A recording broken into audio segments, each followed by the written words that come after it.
हर हर महादेव, श्री शिवाय नमस्तुभ्यम।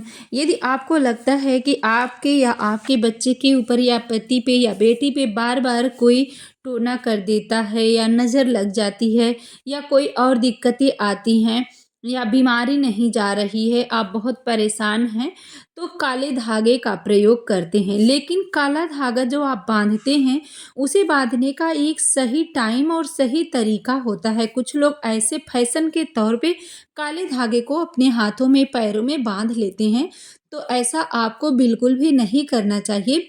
जब भी आप काला धागा पहने तो इस बात का ध्यान रखें कि कौन से दिन में आप और कौन से समय पर आप काले धागे को ग्रहण कर रहे हैं। यह आपको नज़र, टोने, टुटके से और बलाए से तो बचाएगी, लेकिन यदि आप गलत टाइम पे इसे इस्तेमाल करेंगे तो आपको नुकसान भी होने लगता है। तो इसके लिए शनिवार का दिन बहुत ही विशेष होता है। शनिवार के दिन जो काले धागे को धारण करते हैं, तो धारण करने से पहले आप दो बातों का ज़रूर ध्यान रखिएगा। उसके बाद ही आप इसे अपने बच्चे को या पति को या बेटी को या खुद धारण करिएगा। इसे पहनने के लिए सुबह आप स्नान करें, स्वच्छ वस्त्र धारण करें और आपको काला धागा लेना है। उस हिसाब से काला धागा लीजिएगा, जैसे आपको पैरों में बांधना है या हाथों में बांधना है, उस हिसाब से काला धागा लीजिएगा। और काला धागा जो है आपका, वो प्लेन होना चाहिए। जो फैशन वाला बना हुआ धागा होता है उसे नहीं लेना चाहिए। जो प्लेन धागा काला आता है उसे लीजिएगा। और दो दिए आपको लेने हैं। एक सरसों के तेल का दिया लेना है और एक घी का दीप लेना है। साथ में रोली ले लेनी है थोड़ी सी और एक लोटा जल। इन सभी सामग्री को आप लेके चले जाइएगा शनिवार के दिन पीपल के वृक्ष के नीचे। पीपल के वृक्ष में के जड़ में एक लोटा जल आप पहले समर्पित करें। उसके बाद जो आप काला धागा लेके गए हैं उसे पीपल के वृक्ष की जड़ में रख दीजिएगा। जड़ पर उसको आप रख दें। उसके बाद आपको जो दो दिए लेके गए हैं, दोनों दिए को जलाना है। इस उपाय को आप सुबह के वक्त भी कर सकते हैं और शाम को भी कर सकते हैं। दोनों दिए जलाकर एक तरफ घी का होना चाहिए और एक तरफ सरसों के तेल का होना चाहिए, क्योंकि पीपल के वृक्ष में देवी देवताओं का वास होता है। तो जब भी देवी देवताओं के लिए दीपदान किया जाता है तो वो घी का ही लगाया जाता है। और पीपल के वृक्ष में आपने सुना होगा कि अनेक प्रकार की शक्तियाँ विराजमान होती हैं, तो उनके लिए सरसों के तेल का दीपदान किया जाता है। तो दो दीपक आप दोनों तरफ जला के रखें। उसके बाद जो आप काला धागा लेके गए, उस काले धागे में आपको 3 गांठ लगा लेनी है। 3 गांठ 3 जगह पे आप लगा लें या इकट्ठे ही लगा दीजिएगा। 3 गांठ आपको लगानी, इससे ज़्यादा बिल्कुल भी नहीं।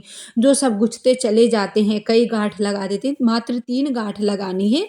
2 कोने कोने पे, एक बीच में भी आप लगा सकते हैं। उसके बाद जो आप रोली लेके गए हैं, उस रोली से उन तीनों गांठों पर एक एक बिंदी लगा देनी है। बिंदी लगा करके आप अपने मन में आपकी परेशानी है उसके लिए बोल करके उस धागे को आप लेके चले आएं और उसे आप अपने पैरों में बांध लीजिएगा।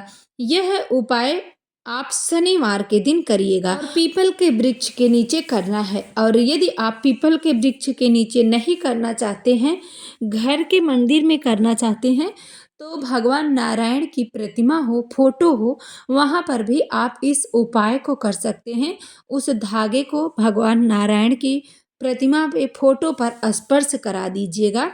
लेकिन ध्यान रखिएगा, जब आप फोटो या प्रतिमा पे या महादेव की शिवलिंग पे स्पर्श करा रहे हैं तो आपको उसे पैरों में नहीं बांधना है। जब भी आप कोई चीज़ महादेव या किसी भी देवी देवता को स्पर्श करा दें, उन्हें छुआ दें, तो उसे अपने पैरों में ना बांधिएगा।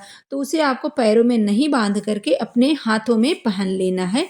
इस तरह से शनिवार के दिन जो भी इस काले धागे का प्रयोग करते हैं, उनकी सभी बाधाएं दूर होती हैं और उनके ऊपर जो भी परेशानी है, समस्या है, वो भी दूर होता है और उनके अच्छे दिन आना शुरू हो जाता है।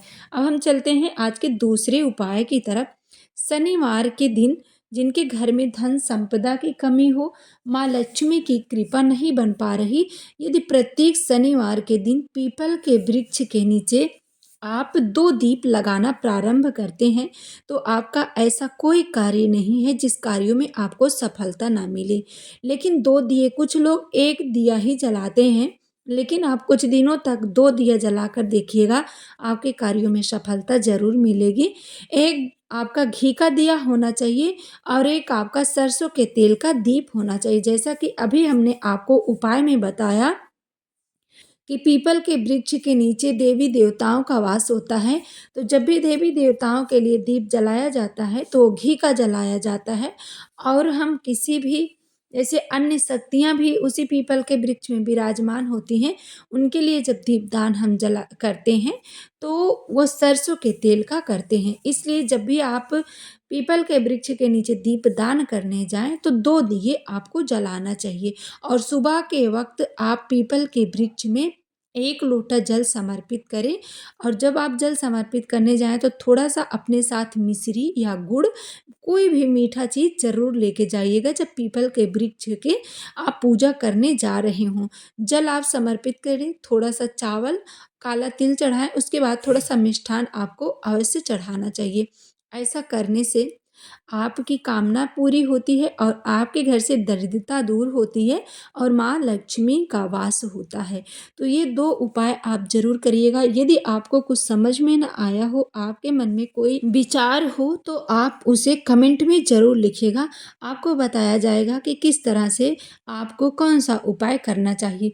जो भी हम आपको उपाय बताते हैं, गुरुजी की कथा सुनकर, समझ कर ही हम आपको समझाने का प्रयास करते हैं। तो आप इस वीडियो को ज़्यादा से ज़्यादा शेयर करें, कमेंट में हर हर महादेव ज़रूर लिखें। श्री शिवाय नमस्तुभ्यं दर्शकों।